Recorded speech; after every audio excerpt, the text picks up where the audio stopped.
Welcome to the continuing series of Baker Nord Center for the Humanities talks on this year's theme, museums. I'm Mary Davis. I'm the Associate Director of the Baker Nord Center and also the Chair of the Music Department here at CWRU, and I'm delighted to be here with all of you this afternoon for what promises to be a great and stimulating talk.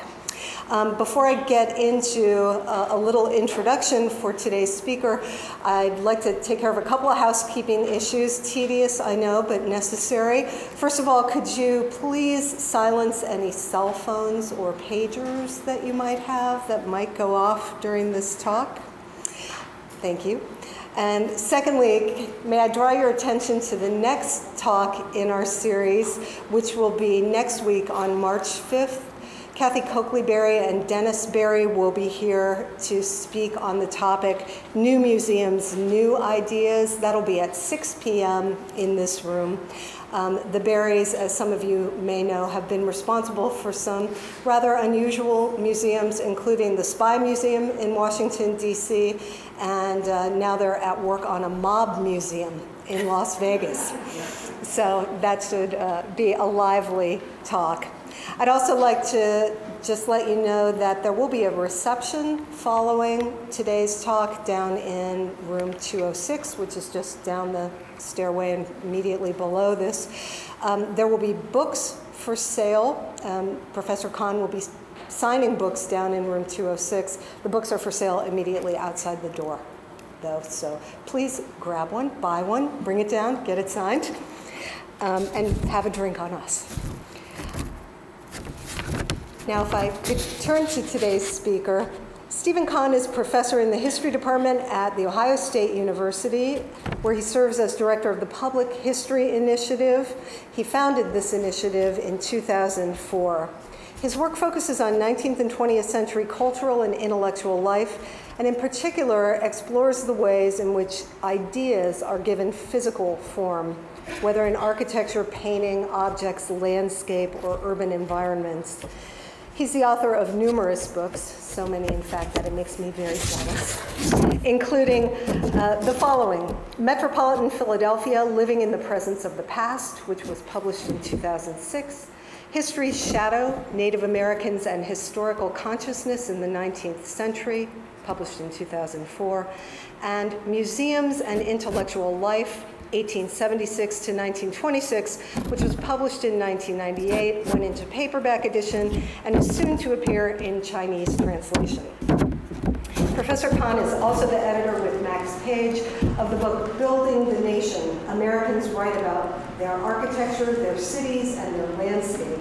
This book was published in 2003 and was the winner of the 2005 Allen Nobel Prize. Professor Conn has written and lectured extensively on his research topics and is in addition a regular contributor to various newspapers, including our own Cleveland Plain Dealer, and blogs. His work has been supported by fellowships from the American Philosophical Society, the Library Company, and the American Council of Learned Societies. His forthcoming book, Do Museums Need Objects Anymore?, is scheduled for publication later this year by the University of Pennsylvania Press. His talk today is entitled, Where Have All the Grown-Ups Gone? Audiences and Science Museums. Please join me in welcoming Professor Stephen Conn.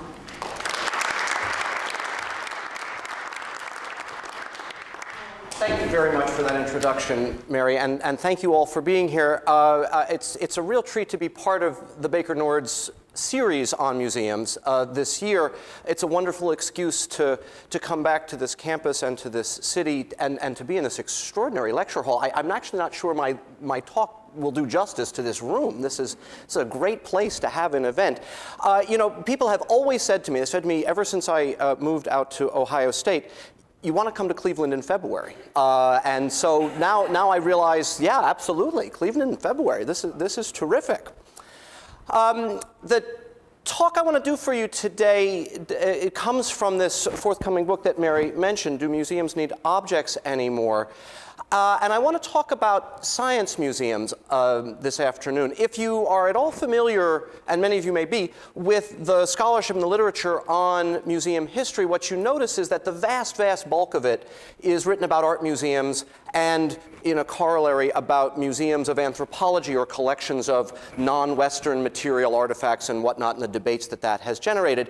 And that's all well and good, but just in terms of volume, science museums in this country do a much bigger business than art museums or anthropology museums, and yet very little has actually been written about the history and development of science museums, at least in the United States. And I thought this was kind of curious, and I wanted to explore that a little bit. The particular issue I want to get us at today, and I think the title of the talk makes that clear, is to look at, to sketch a quick history of the American Science Museum by looking at the question of who came to these museums, who were they designed to attract, and to wonder where, at the dawn of the 21st century, did all the grown-ups go in these museums, and to ask at the end of the talk, and I hope maybe for some further discussion, what the implications are that these institutions have become largely places for children. I want to ask how we got from here, and this is, as many of you probably know, Charles Willson Peale, artist in his museum, 1823, wonderfully theatrical self-portrait. He's lifting the curtain on the long gallery of his museum. But notice he's been very deliberate in the back there, showing you who's visiting on this afternoon. We've got a single woman, a single man, and a father and his son in the middle. Peale was quite specific about who he thought this museum ought to serve, who it was intended for. In a public lecture that he gave, again in the 1820s, he described the museum this way: the farmer ought to know that snakes feed on field mice and moles, which would otherwise destroy whole fields of corn. To the merchant, the study of nature is scarcely less interesting, whose traffic lies altogether in material either raw from the stores of nature or wrought by the hand of ingenious art. The mechanic ought to possess an accurate knowledge of many of the qualities of those materials with which his art is connected. Natural history, natural world, the farmer, the merchant, the mechanic. That's how Peale conceived of the usefulness, the utility of his museum. So how did we get from there to here? And I'm going to quote now from the New York Times science writer Nathalie Anger from her latest book, came out maybe a year or two ago, about scientific literacy. She describes in that book a transition when children grow up and out of the Science Museum and into more sober places like art museums and the theater, and she does so in not altogether charitable terms. The differential acoustics tell the story. Zoos and museums of science and natural history are loud and bouncy and notably enriched with the upper registers of the audio scale. Theaters and art museums murmur in a courteous baritone. Science appreciation is for the young, the restless, the Ritalin. It's the holding pattern fun you have while your gonads are busy ripening. Childhood, then, is the one time of life when all members of an age cohort are expected to appreciate science. So how did we go from the farmer, the merchant, and the mechanic to the young, the restless, and the Ritalin? That's what I want to try and do this afternoon. And let's start with a genealogy and a distinction. At some level, I think you can argue, at least in the United States, that all American museums are descended from Peale's here in Philadelphia. Peale's museum is primarily a natural history collection, but there's the art gallery up above. He also displayed some technology as well. But we're really talking, when we talk about science museums, we're really talking about two kinds of institutions: natural history, natural science on the one hand, science and technology, science and industry on the other. So let's just keep that distinction in mind. Natural history museums, chronologically, come first. And so I'll talk about them first. We don't get in this country science and technology museums until the 1920s and 30s. And that's interesting just in and of itself. So we'll hold that off till later. So I'll start with natural history museums And I'll use the American Museum of Natural History here on Central Park West as my exemplary case study. In some ways, natural history museums didn't actually change much across most of the 19th century, let's say from Peale's in the 1820s, really for 100 years through the 1920s. They are predicated on the same fundamental notions of how natural science works: collecting, classifying, and then exhibition. If we look at the floor plan here of Peale's, again, this is 1820s, there's the long gallery. And here are the constituent bits, the fossils. You saw the stuffed birds. But there's a preparatory and preserving room up there. There's the all-important ticket office right there in the middle. The lecture hall. And here, of course, is where Peale displayed his mammoth. It was, in fact, a mastodon.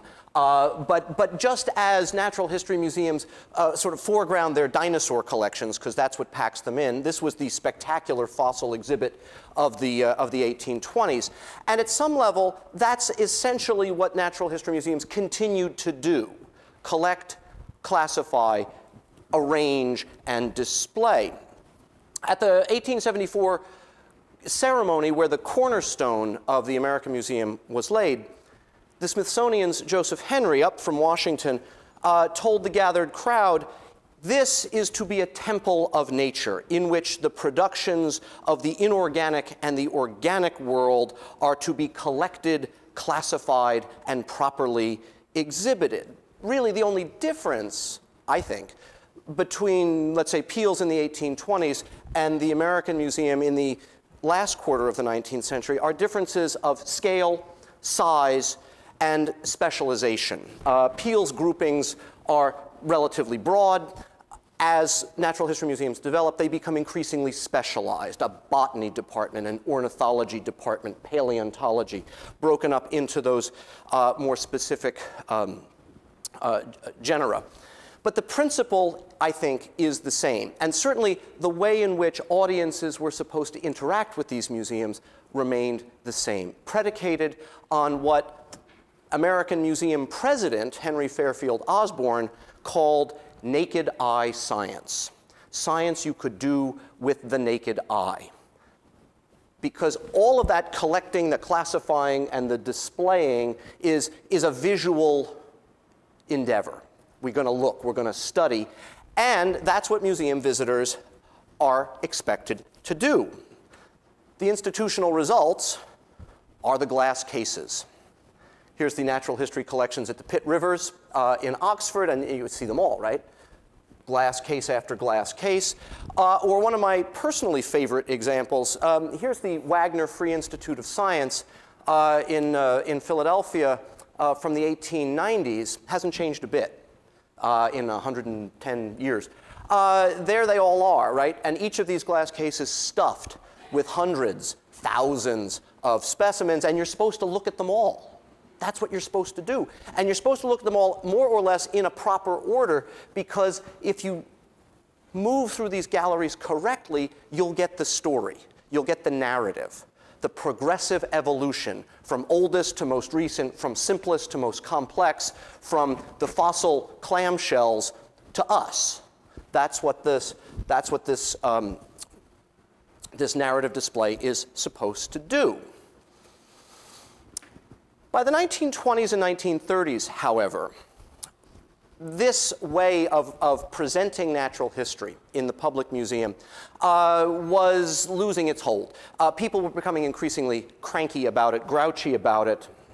As it happens in New York, Henry Fairfield Osborn, the president who had really presided over creating the museum as we know it today, died in 1933. And with it, his essentially 19th century conception of what a natural history museum ought to be. He was replaced by a much younger man brought down from Yale University, a man named Albert Parr, who was committed to reinventing the Natural History Museum. Not a really great time to get that project underway, but nonetheless,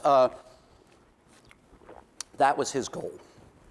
As he told the board which had just hired him, The traditional method of displaying museum objects according to their academic classification, and hint, that's a bad word now, academic classification, rather than their dynamic relations in nature, tends to produce in the minds of visitors a feeling of remoteness between museum interests and the contemporary problems of mankind. We would still go ahead and do some of that old stuff. We would still collect and we would still classify and so on and so forth. We really got to reconceive of how we present all of this material to the public. He went on. The museum acknowledged that the museum needs to acknowledge that just as the days of the endless corridors and cases filled with oddities for the spectator to gawk at are fast fading, so the days of helter-skelter collecting of specimens are past. And again, that's deliberately, I think, insulting, because there was nothing, I think, there was nothing of oddity here. There was nothing to gawk at. But Parr is, in a sense, setting this kind of museum up as the straw man against which he's going to flail in order to build his new museum. And what he really wants, he wants to replace that with exhibits that are livelier.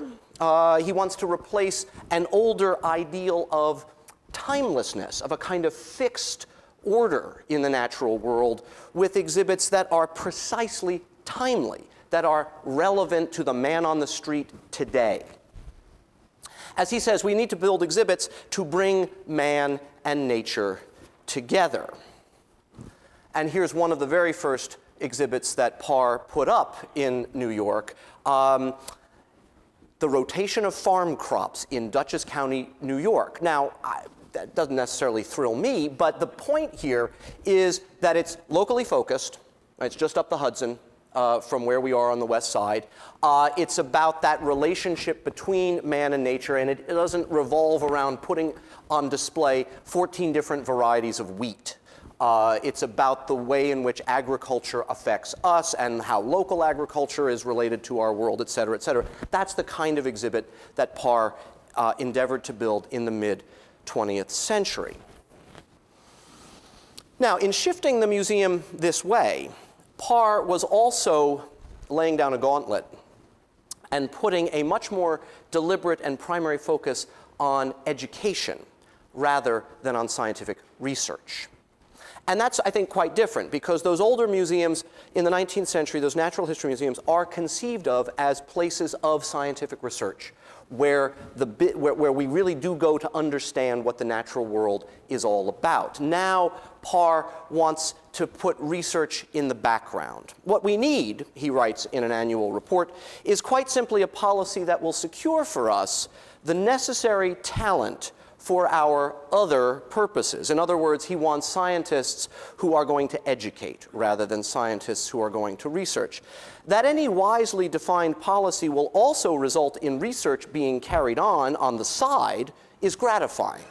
But we have a long way to go before we need to debate whether another position should be added in determination to engage in research for its own sake. So we're going to shift the focus away from the old exhibits to the new, away from scientific research to public education. Parr voiced these opinions even more bluntly at a conference in Buffalo in 1953. I don't think research in itself, he told the crowd, other than identification, is essential to a museum. To say that there can't be education without research would be to condemn most school systems. After all, a science teacher can be excellent without being a research scientist. And from his perch on top of one of the most influential natural history museums in the world, Parr saw museums as science teachers first and foremost, as places of scientific research only secondarily. Now, next consequence of Parr's shifts. By focusing more deliberately on education over research meant also a focus away from that adult audience and increasingly towards children. As late as 1931, just before Henry Fairfield Osborn died, a fundraising brochure issued by the museum echoed both the desire that the museum reach New York City grown-ups and, frankly, the gnawing sense that really it didn't anymore. Education is too often considered a prerogative of the young, the brochure claimed, and responded, to which the museum offers an emphatic no. Here is a place where, without expense to you and in your spare time, the essentials of a current education may be had, and pleasurably. But even in that fundraising brochure, you can see the sense that we know that this is the audience that's slipping away from us. And Parr really accelerated that process. By the mid-20th century, most American museums have become increasingly interested in counting the number of visitors that come through the doors. That isn't really true in the late 19th century. It looks good in the annual report if you can tell people how many, and it's great for funders and donors, how many people actually come. And in 1945, the American Museum hit upon a really novel way of accounting. And if we have any museum people here, I would take out your notes now, because this is good. I like this. Something it called pupil hours. What's a pupil hour? Well, the museum by this point had begun to send out little traveling exhibition cases, little portable museums out into the New York City public schools. And so a pupil hour is calculated by multiplying the total number of students in a given class by the number of hours one of the museum staff people spent with one of those traveling exhibition cases. The number of pupil hours, therefore, in 1945 came to 18.5 million. That's not bad. You can put that in the annual report and you look great for the funders. Pupil hours. So by the end of the 1940s, the museum could confidently claim that, quote, practically every school child within our community receives during each year a substantial measure of cultural enrichment from this institution. And here, I love this wonderfully staged photographs. Here's another one of Albert Parr's new exhibits. This is, I think, called the Forests of North America, or the North American Forest, or something like that. And there is Albert Parr, bright-eyed with his hands on the shoulder of this equally bright-eyed young woman looking up at the exhibits. And there is, at least for Albert Parr, where the museum is headed. And so it went across the rest of the 20th century, this focus on school children, driven, I think, in no small part by public funding sources, which were now increasingly available to pursue work with school kids in the first place. And while the amount of work the museums did with school groups in schools ebbed and flowed with the vagaries of those funding sources, children, whether with their classes or with their families, remained the largest share of the audience who came to the museum itself. And just as the museum staff energetically was taking the museum out to the city classrooms in the mid-20th century, much of the adult programming that was going on inside the museum was geared towards school teachers. The museum did not take for granted, the annual report of 1950 wrote, that its work was completed when it taught children. It took the lead in making sure that the teachers of our children, as well as the children, have a firm basis on which to continue the work begun by the museum. To cite a typical year, at least typical in my research, in 1972, there were 3 million visitors to the American Museum of Natural History, of whom 2 million were children. And if we recognize that some large fraction of that remaining 1 million were either adults towing those children as parents or teachers, we can see that the museum's galleries by the third quarter of the 20th century had become even more kid-centric. So now let me shift gears. As I said at the outset, 2 kinds of science museums. Natural history, okay, but by the mid-20th century, natural history museums now had competition from museums of science and technology that had now arrived on the scene. As I said, no city in the United States built a museum of science and technology at the turn of the 20th century. And that's odd, it strikes me, for 2 reasons.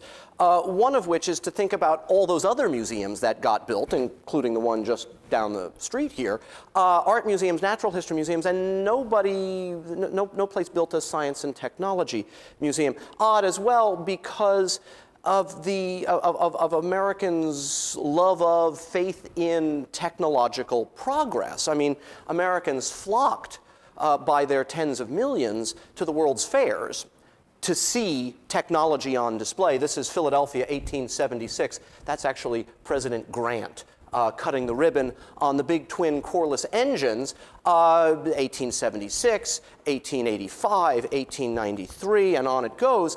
And yet, as I said, it wasn't until the 1920s that Americans began to think about institutionalizing these temporary World's Fairs into something permanent. And in fact, it happened at twice, almost at exactly the same moment in the mid-1920s. Two big, ambitious museum projects. The Museum of Science and Industry in Chicago, and there it is. I'm sure many of you know this, and as it happens, its home is the only remaining building from the 1893 World's Fair. So there it is right there on, in Hyde Park. And the Franklin Institute Museum of Science in Philadelphia. The Chicago Museum is a brand new creation. It is the brainchild of Julius Rosenwald, the heir to the Sears and Roebuck fortune. The Franklin Institute, on the other hand, is quite old. It was founded in 1824 by University of Pennsylvania professor William Keating and Philadelphia office clerk Samuel Merrick, and they gave it this name when it was chartered: the Franklin Institute of the State of Pennsylvania for the Promotion of Mechanic Arts. Which again, they named things well in the 19th century. You get a perfect sense of what that is. And the Franklin Institute promoted those mechanic arts in a number of ways, including by offering public classes, public lectures, public courses. It would put on exhibitions of new inventions. It ran a laboratory up on the third floor of its original building, and that building is still there on 7th Street in Philadelphia. And by accumulating a really tremendous library of what we would now call, I guess, engineering, but other kinds of science as well. And all of this was available to a wide, diverse population of members. This was not a gentleman's club. This was for the city's working men, for its mechanics. And I think as Philadelphia's industrial economy boomed over the course of the 19th century, the Franklin Institute may well be a reason why Philadelphia was at the sort of at the cutting edge of what we would now call applied science, technological innovation. This is an aerial view of the old Baldwin locomotives works. Baldwin locomotives were the fastest, most efficient locomotive engines in the world by the late 19th century. And I think, as I said, this technology transfer, if that's what we can call it, going on at the Franklin Institute contributed to the city's economy, though nobody's really looked into this very much. By the turn of the 20th century, however, the Franklin Institute found itself at a kind of crossroads. Much of its original role had in fact been usurped by other institutions. The classes and coursework were now being offered in city high schools. The research role that it had developed had now been taken over by big, aggressive universities with their schools of science and engineering, by other national organizations. In some ways, I think, by the early 20th century, the Franklin Institute had become a victim of its own success. What it did in the mid-19th century, lots of other places began to copy and institutionalize in different ways. So the Institute needed a new mission. It needed a new purpose for itself. And it hit on the idea of building a big, new public museum. And it hired Princeton physicist Howard McClenahan to build it. So there we are. By the 1920s, Julius Rosenwald in Chicago and the Franklin Institute in Philadelphia have decided that they're going to build these science and technology museums. Not only coincidental in time, but they each took the same model. And their model was the Deutsches Museum in Munich. Anybody been to the Deutsches Museum? Okay. Huge operation. And what, in the same year, 1926, I don't think they ever met each other, but Julius Rosenwald and Howard McClenahan both went to Munich to look at the Deutsches Museum, take a lot of notes. What impressed them, among other things, was the vast encyclopedic quality of these exhibits. Any technological innovation you could think of was on display in sort of historic order. It's a huge place. And when it was founded early in the 20th century, and by the 1920s and 30s, they painted a yellow line on the floor, and you were supposed to follow the yellow line so you could view all the exhibits properly. I mean, they are Germans after all. The line by the 1930s was 11 miles long. And you can see those German children sort of marching 11 miles, crying and begging to be let home by the end of it all. But that's what impressed both the Chicagoans and the Philadelphians about this place, was that you could put together a technology museum in the same encyclopedic way that the natural history museums had been built. Back in Chicago, Julius Rosenwald hired the New York Times science editor, a guy named Valdemar Comfort, to be the director of his new museum. And what he told the paper was that what the art museum does for painting and sculpture, the Deutsches Museum does for science and invention. So that's the model, that encyclopedic model. And indeed, it kind of looks like an art museum, doesn't it, from the outside? It's the same language of Beaux-Arts classicism. We all recognize this. And there's the Metropolitan Museum of Art, just for good measure. And it signals, this architectural language tells visitors that to expect something like the same experience when you walk through the doors of both, whether it's art over here or technology over there. And indeed, in a talk that he gave in 1928, Philadelphian Howard McClenahan drew a direct comparison between his vision of the Franklin Institute and the brand new Philadelphia Museum of Art, which was opening about 1.5 miles away in that year. The fine arts here are looked upon as unitary. They are to be grasped as an interrelated whole and not as a mere collection of more or less disparate units. Exactly the same purpose underlies the establishment which we are planning. So the Science and Technology Museum, just like the Art Museum, can display unity. It can display interrelatedness. But here's the problem. Can you actually display technology and science in the same way that you display art? What does it mean if you attempt to do this? What kind of objects would you use to put on display to mimic the art museum? I think those are the tricky problems that the Franklin Institute and the Museum of Science and Industry faced in the 1920s and 30s. As it happened, Chicago answered those questions by not bothering to ask them. The Museum of Science and Industry floundered through much of the 1930s, indeed almost went bankrupt during the Depression. And in 1940, its Board of Trustees hired this man, Lennox Lohr, to be its new director, the Major. He was in the Army Corps of Engineers, and he always insisted on being addressed as the Major. The Major came to Chicago not from the world of science, or indeed from the world of museums, but rather from NBC Studios, where he was the head of the entertainment division. And this was the sensibility he brought as he revived, resuscitated, and reinvented the Museum of Science and Industry in Chicago. According to the folklore, he spent his first several weeks at the museum, notebook in hand, following visitors around and studying their behavior and jotting down notes. He heard people complain about tired, aching feet, so he had all those marble floors carpeted. He heard people complaining about just being fatigued generally, so he scattered lounge chairs throughout the museum.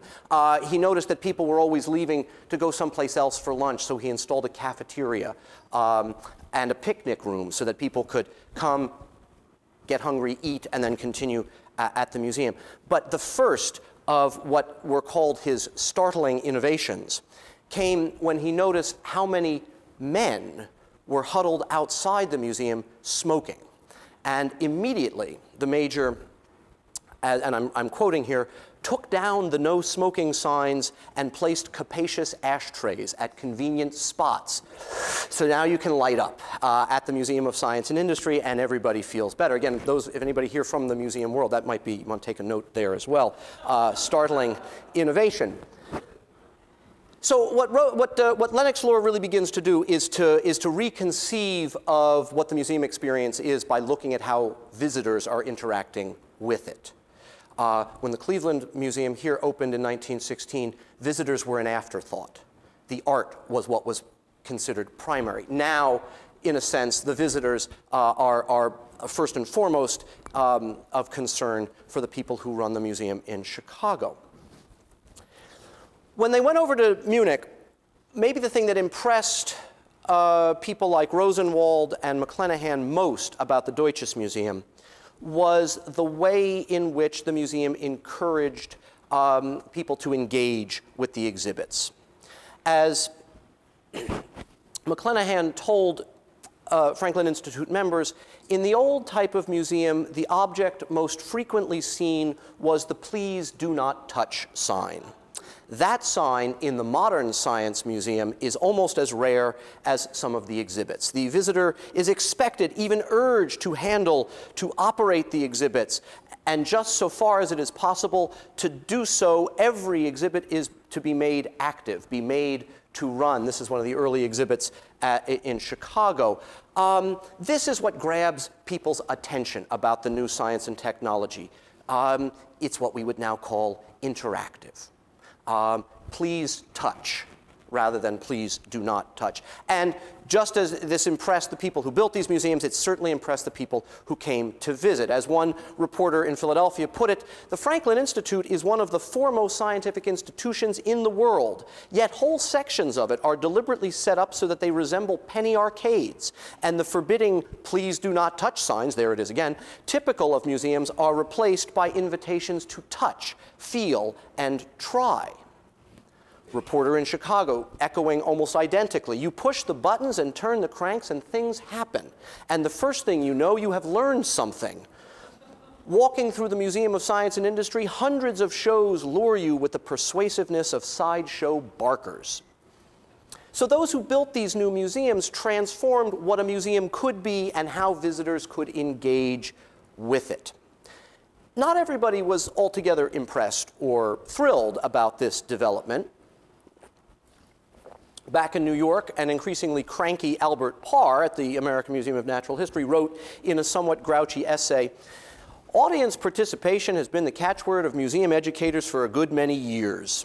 Apparently, the participation is thought of chiefly in physical terms. Turning a crank or pushing a button is supposed to make the visitor feel party to the events unfolding.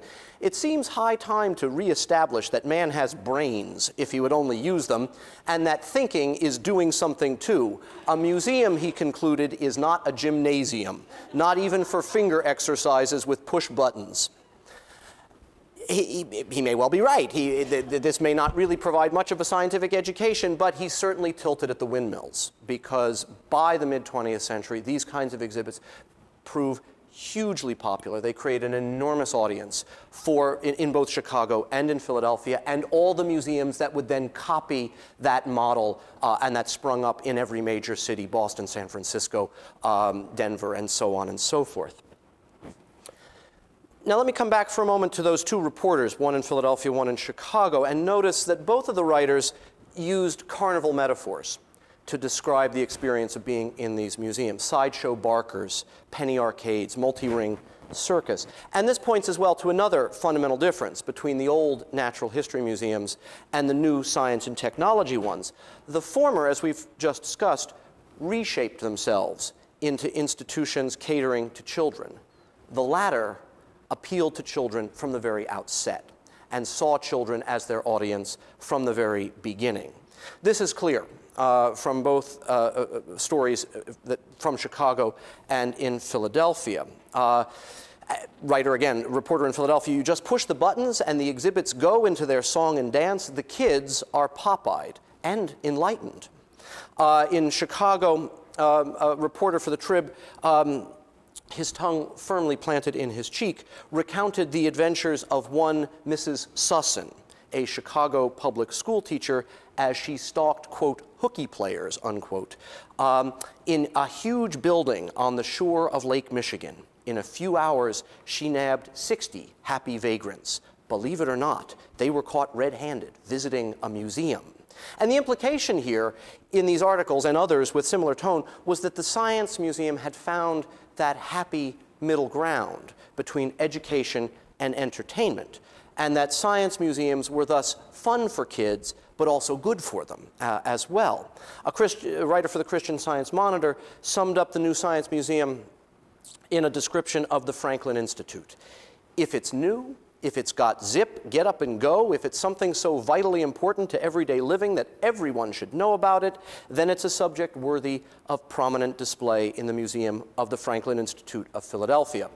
There, in a few words, you have the policy of a modern wonderland of science. I like that phrase, the wonderland of science, where even the most intricate processes of applied research are explained in words or ways grammar school children can understand. Science museums, as I said, were therefore conceived of from the outset as places for kids. As one writer in Chicago put it, a large proportion of the visitors are grade and high school pupils. Teachers all over the Midwest are using the museum to supplement their science courses, and much the same is true in Philadelphia. In 1960, the Franklin Institute recorded nearly 500,000 visitors, of whom about 350,000 were school children. By the 1990s, that figure was up at about 1 million, 65% of whom were, by its own estimate, came in family groups, and the rest were school groups. As one writer has summed it up, while the old Franklin Institute served adults, the new institute would be a source of science education for Philadelphia's school children. And here, again, those of you who've been to Chicago know this, the coal mine. This is about giving people an experience rather than a visual education. You go down into this coal, it's just like being in a coal mine, except for the black lung. And you get that experience, that sort of experiential education rather than the old visual education that had been the case in the earlier museum. Now, let me talk here again about that issue we raised with the natural history museums and talk about the relationship between these science museums and scientific research. When Julius Rosenwald back in Chicago had hired Waldemar Comfort as his director, he imagined and set about to build an institution not unlike the older museums of natural history, with scientific departments corresponding to the different fields of science. So if we had botany and ornithology and paleontology over in the natural history museums, I don't know, we would have chemistry and metallurgy and astronomy over there in the Museum of Science. Comfort believed as well that this new Museum of Science and Industry ought to have a research lab. It ought to have a library to conduct what he called original research, and it ought to have a professional scientific staff to conduct that research and present it to the public. In Chicago, it never happened. When Lennox Lohr was hired, he believed that much of the museum's financial difficulties resulted from the departmental organization, where those scientists had final responsibility for all aspects of each department. He regarded this as old-fashioned and too inflexible, and he also believed that those scientists actually spent far too much of their time doing science and not enough time out there in the museum.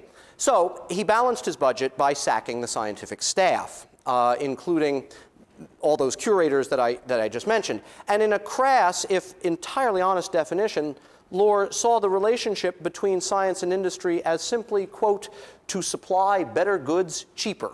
That's what the Museum of Science and Industry was going to focus on. Now, this outraged many in Chicago's scientific community, including Nobel Prize-winning physicist Arthur Holly Compton, who worked just about 6 blocks down the street at the University of Chicago.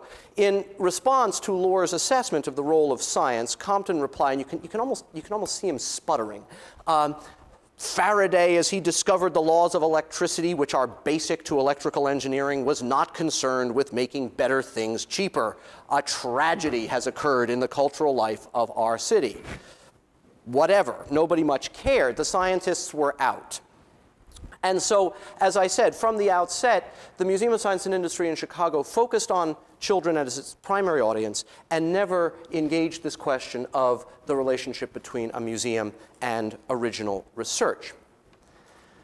Now, as I've already mentioned, the Franklin Institute, with its much older life, started out as a research center. And as it built its new museum, it tried to do both things. Indeed, as the museum was being planned at the end of World War I, Philadelphia industrialist Henry Bartol bequeathed $1 million to establish the Bartol Research Foundation, which conducted work primarily in nuclear physics and cosmic radiation. During the Second World War, the Institute participated in the war effort in a number of ways, including optical and electrical research. The Institute's research labs grew from 9,000 square feet to 43,000 square feet during the war, and there's some evidence to suggest that this came at the expense of the museum itself.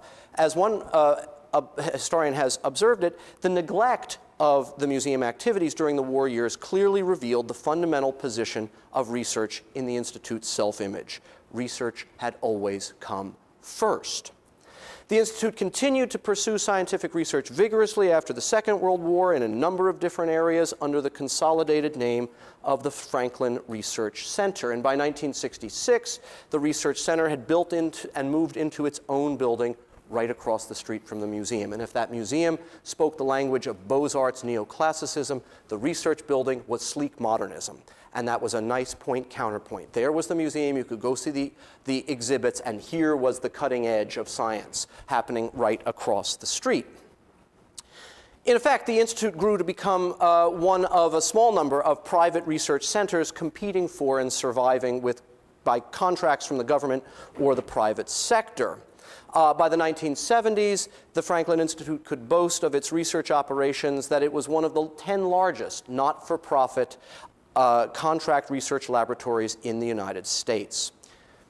An altogether impressive achievement with an annual budget of about $20 million and a staff of 600 to match. By 1980, that research center's budget had grown to $25 million, and it announced the creation of the Franklin Institute Policy Analysis Center, a place where, a sort of a think tank where the effects of science and technology on public policy would come together. The Research Center's activities dwarfed by far all other activities of the Institute. So for roughly 50 years, therefore, across much of the 20th century, the Franklin Institute managed to have it both ways, managed to balance both a public museum and original research. And I think that, therefore, makes it unique among American museums of science and technology, most of which have followed Chicago's model instead. And so did the Franklin Institute. This balance that had been achieved across those 50 years didn't last.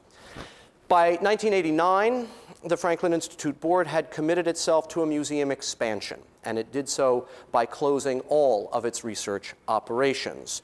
Sorry, there's the old Franklin Institute building there. New exhibits, science and technology at the cutting edge. An IMAX theater space for special exhibitions like Pirates, and Pirates was a cool show, no question. But therefore, by the end of the 20th century, the Franklin Institute, too, had given up the notion that a museum could be a part of the world of scientific research. And so one of the stories that I'm sketching here as we move toward an audience of children is a move away from these museums as centers of original research, of scientific innovation, and so on and so forth. By the end of the 20th century, science and technology museums had their audience of children, and they existed entirely for public education, or, if you will, entertainment, rather than for research. Now, how are we doing? Yeah, we're doing all right. Let me end with this. To think about the relationship or the implication of this and what it means that science museums now conceive of themselves primarily as places for gonad ripening, as Natalie Anger put it. And without being too sanctimonious about it or too pompous or hyperbolic about it, I want to talk about the relationship between science and citizenship It seems to me that we are now asked as citizens to weigh in on any number of issues which at their bottom demand some kind of scientific understanding.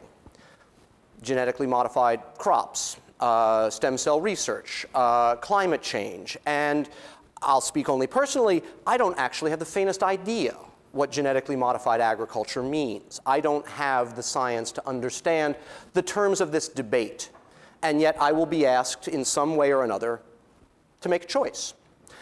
Science museums, by seeding the adult audience, I think have missed an enormous opportunity to be, let's call them town halls for science, places where grown-ups might come to both learn but perhaps debate some of the really critical issues that we are now facing, so that we actually indeed might make better, or at least better informed choices about what faces. And I realize that in so doing, museums would necessarily have to begin to tread on the realm of politics, on controversial matters, and that they well might run afoul of donors and corporate sponsors.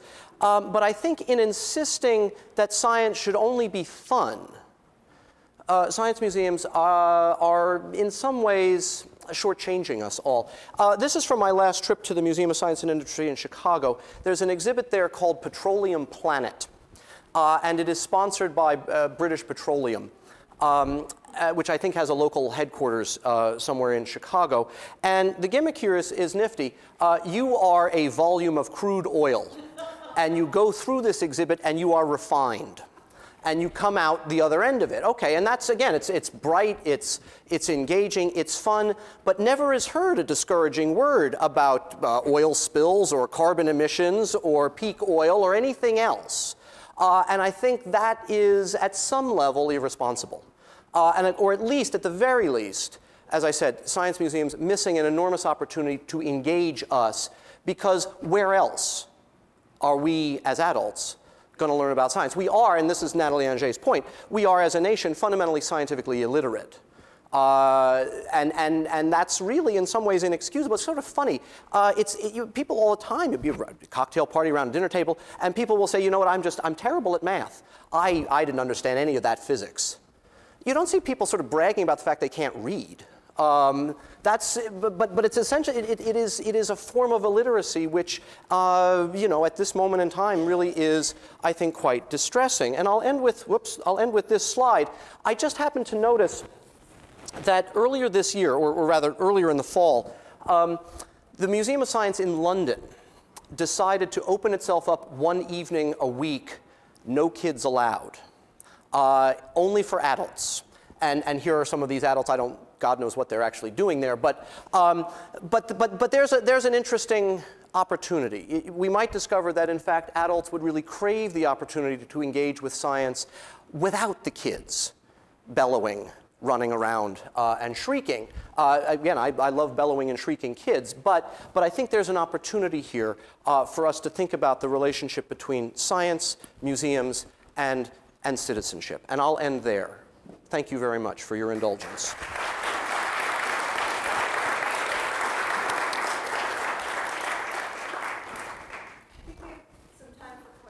Great. Please. I have two unrelated questions. The first is, what's the story on planetariums? I mean, how do they fit into this world? It strikes me it's somewhere between natural history and the science museums you described it. The second is the notion among history museums, at least, or the scholarly notion is that this kind of businessification that you're describing in the science museum came out of the entertainment industry to museums. And I'm wondering if you're not sketching a really different story, and what are the links between what was going on in the science and industry museums in Chicago in particular in the 40s, and how it spread out from that other types of museums. Okay, so let me take a crack at the first question. I don't know much about the history of planetariums, except that I think there are very few standalone planetariums. So I think I think there were a few initially, but then they all got absorbed by these larger institutions. And I think as the technology of planetariums evolved and became that much more spectacular, they became, in a sense, the early version of having the movie theater in the Science Museum. Now we have both. Now we have the planetarium and the movie theater. But initially, that's the way it was conceived of being. And I love planetarium shows. I think they're cool. But I do think that what they appealed to was that spectacle sense.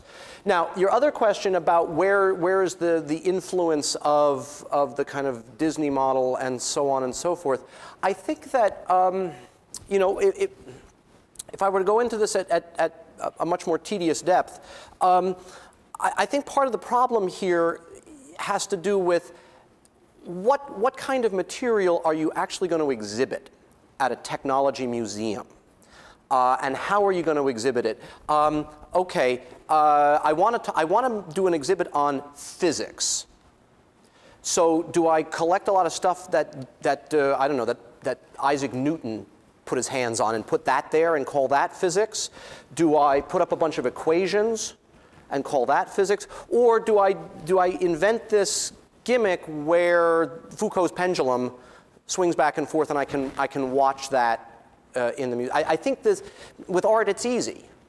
We can debate what might or might not be art, but we can all generally have a sense that you put the stuff on the wall and it's art.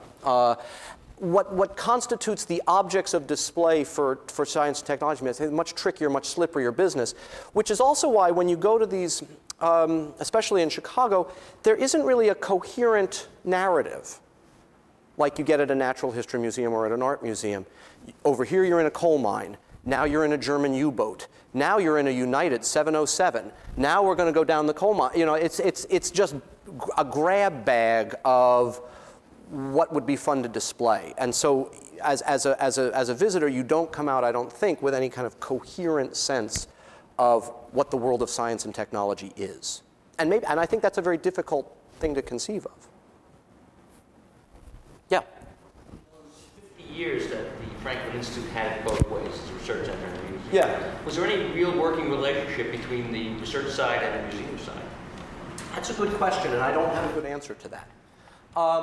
I think that there were some relationships in terms of public lectures, publication, and temporary exhibits. I know that, for example, some of that research that was going on in the 30s involved television. And the very first public broadcast of a television took place in the auditorium at the Franklin Institute. So I think there was a little bit of that. By the 60s and 70s and 80s, I'm not sure. I just haven't poked around enough to know. It's an interesting question. Yeah? Have you delved into this question about how children learn today in the 21st century? I delve into it every afternoon. And the impact this has, especially digital technology and whatnot, on what a science museum or natural history museum should look like going forward. Yeah. What are you thinking of specifically? Well, the Cleveland Museum of Natural History right here is just gone through a design process, and they're going through an exhibit design process right now. And this is a big question. I mean, what are the implications of this today, the digital revolution, on how you display natural science or natural history and how you teach it? Right. And in a classroom, I think it's a little more defined. In a museum with objects and spaces, and it's a much more complex question. Yeah. I know a little bit about this. So let me try and answer that in two directions. One, I think that all these museums, not just science museums, but art museums as well, history museums, have now for at least a generation been feeling a certain kind of pressure, because what's on offer there is not as visually exciting now as any ordinary piece of consumer electronics. And it might have been the case 100 years ago that coming to an art museum and seeing this stuff really was visually spectacular in a way that it isn't anymore. And so all of these museums do feel that pressure. And some of them, and you can see this in bits and pieces, have tried to keep up. And it's almost always a failure, because art museum galleries will now install interactive computer monitors so that you can point and click and learn more about this thing that's over here. It's kind of ironic that you're sitting here and there's the Rembrandt over there, but nonetheless. And certainly the technology museums, for a while, I think, tried to present, especially in computing, right? Tried to present what was most current and fell woefully behind, because by the time the exhibit is up, what's on sale at Radio Shack is more powerful, more innovative, and so forth. So, okay, so the second piece of this challenge that you describe, and more specifically about children, I think that it's what museums have that the digital world does not, and this is going to sound very trite, but they have three-dimensionality and reality.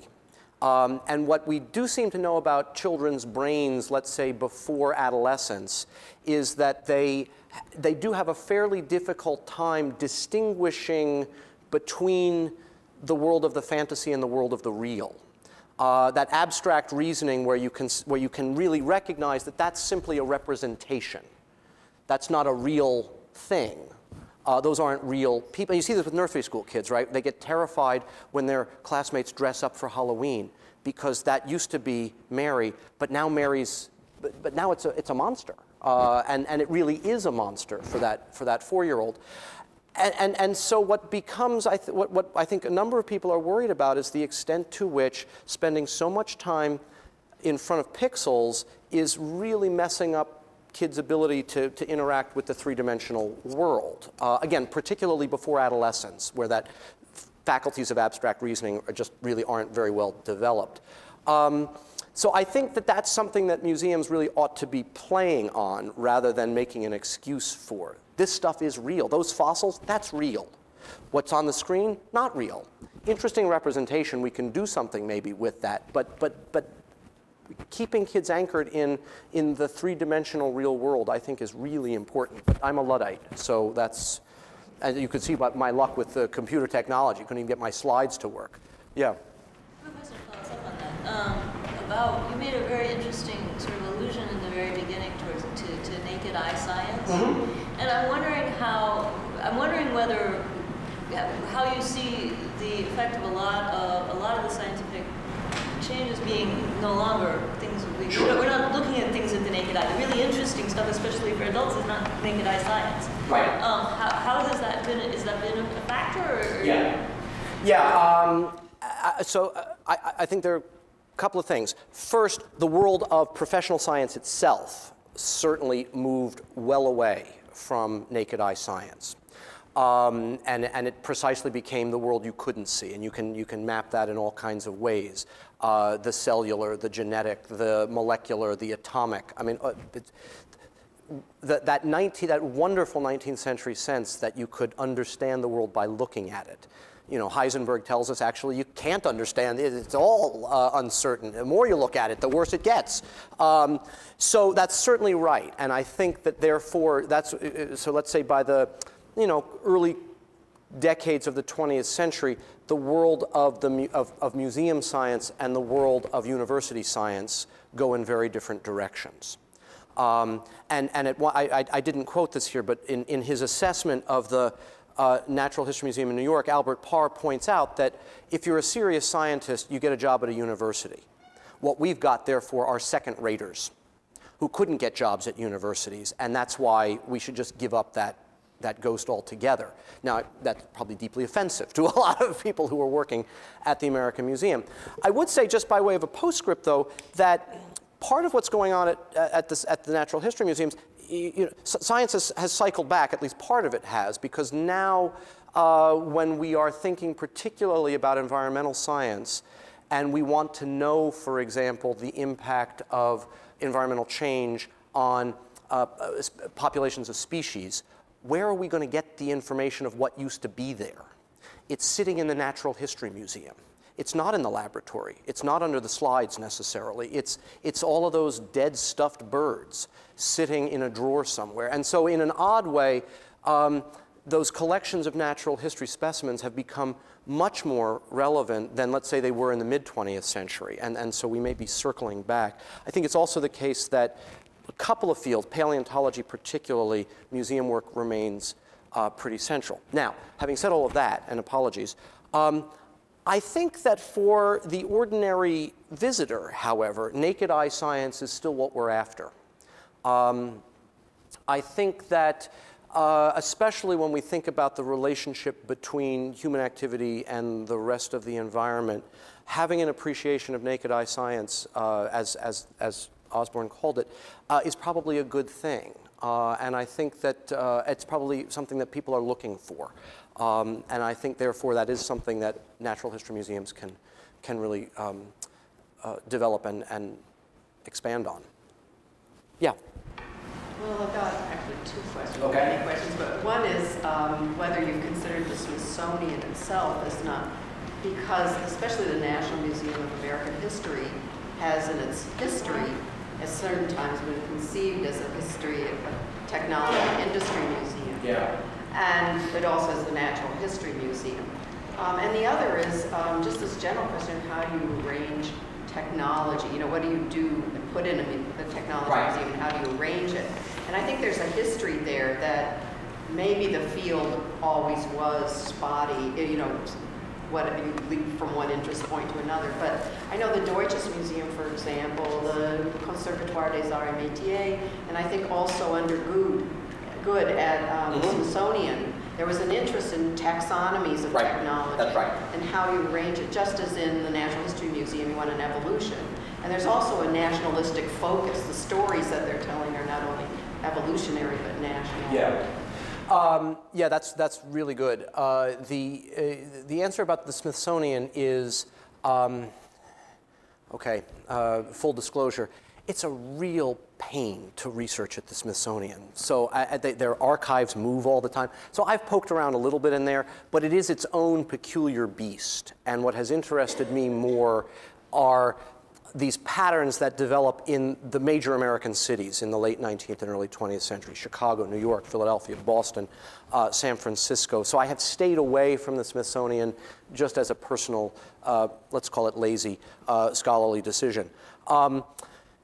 But you're quite right that what is now called the Museum of American History used to be and is still the collection of the Museum of Technology. And that's a wonderful equation, right? That you can simply change the name over the door. Technology is American history. That's terrific. And I do think you're quite right that at the turn of the 20th century, late 19th, early 20th century, people thought they could create these taxonomies of technology. I just don't see that it worked very well in the United States.